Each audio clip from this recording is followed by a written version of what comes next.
கர்த்தருடைய பரிசுத்த நாமத்திற்கு மகிமை உண்டாகட்டும். இந்த நாளிலும் கர்த்தர் நமக்கு தரக்கூடிய நல்வார்த்தை 1 கொரிந்தியர் 6வது அதிகாரம் 12வது வசனம்.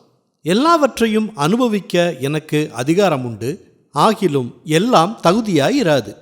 எல்லாவற்றையும் அனுபவிக்க எனக்கு அதிகாரம் உண்டு, ஆகிலும் நான் ஒன்றிற்கும் அடிமைப்பட மாட்டேன். பிரியமானவர்களே, இன்றைக்கு கையில் காசு இருந்தால் இந்த உலகத்தில் எதை வேண்டுமானாலும் வாங்கலாம், அனுபவிக்கலாம். ஆனால் அது நமக்கு தகுதியாய் இருக்குமா என்றால் கேள்விக்குறிதான். ஒரு சாட்சியை பகிர்ந்து கொள்ள விரும்புகிறேன். ஒரு ஏழை குடும்பத்தில் பிறந்த ஒரு நபர் நன்றாக படித்து நல்ல வேலைக்கு வந்து நன்றாக பணம் சம்பாதித்தார். அவர் வேலை பார்த்த கம்பெனியில் ப்ராஜெக்ட் சக்சஸ் மீட் ஒன்று வைத்தார்கள். அதில் பலதரப்பட்ட உணவுகளுடன் மதுபானங்களும் வைக்கப்பட்டிருந்தது. எல்லோரும் குடித்து கழித்து இன்பமாய் இருக்கும்போது இந்த நபர் மட்டும் அதிலிருந்து சற்று விலகி நின்று கொண்டிருந்தார்.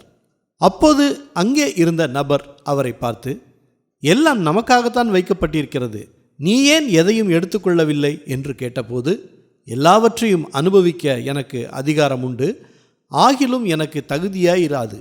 எல்லாவற்றையும் அனுபவிக்க எனக்கு அதிகாரம் உண்டு, ஆகிலும் நான் ஒன்றிற்கும் அடிமைப்பட மாட்டேன் என்று இந்த வசனத்தை சொன்னார்.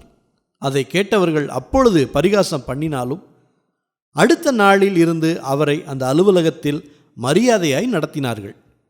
கொஞ்ச நாள் கழித்து அந்த கம்பெனியில் பெரிய உயர்வான பதவியையும் கொடுத்தார்கள். பாருங்கள், அனுபவிக்க அதிகாரம் இருந்தும் அது தகுதி இழக்கச் செய்யும். அதற்கு அடிமையானால் நம் பெயர் கெட்டுப்போய்விடும், நாம் சாட்சியாய் வாழ முடியாது என்று அறிந்து செயல்பட்டதால் கர்த்தர் ஏற்ற வேளையில் அவரை உயர்த்தினார்.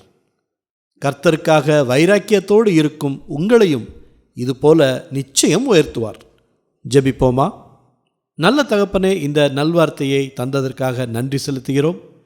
இந்த வேளையிலும் நாங்கள் இந்த உலகத்தில் அனுபவிக்க எங்களுக்கு எத்தனையோ அதிகாரங்களை கொடுத்தாலும் நாங்கள் ஒன்றுக்கும் அடிமைப்படாமல் நாங்கள் எங்களை காத்து கொள்வதற்கு எங்களுக்கு இது போன்ற ஆலோசனைகளை எல்லாம் கொடுத்து வர்றீங்க. அதுக்காக நன்றி செலுத்துகிறோம். வரும் நாட்களிலும் நாங்கள் எதிலும் அடிமைப்படாமல் எங்களை காத்து கொள்ளும்படி நாங்கள் வேண்டிக் கொள்கிறோம். இந்த சாட்சியில் சொல்லப்பட்ட நபருக்கு கொடுத்த ஆசீர்வாதத்தை எங்களுக்கும் கொடுங்க. கர்த்தருக்காக வைராக்கியத்தோடு இருக்கும் நபர்களுக்கு ஆசீர்வாதத்தை கட்டளையிடுங்க. கர்த்தருக்காய் எழும்பி பிரகாசிக்க, சாட்சியாய் வாழ எங்களுக்கு பலன் கொடுங்க. எல்லா துதி கனம் மகிமை எல்லாவற்றையும் உமக்கே செலுத்துகிறோம். இயேசு கிறிஸ்துவின் நாமத்தில் ஜெபிக்கிறோம் பிதாவே. ஆமேன், ஆமேன். இந்த நல்வார்த்தையை மற்றவர்களுக்கும் பகிர்ந்து மற்றவர்களுக்கும் ஆசீர்வாதம் கிடைக்கச் செய்யுங்கள். கர்த்தர் உங்களை அளவில்லாமல் ஆசீர்வதிப்பாராக.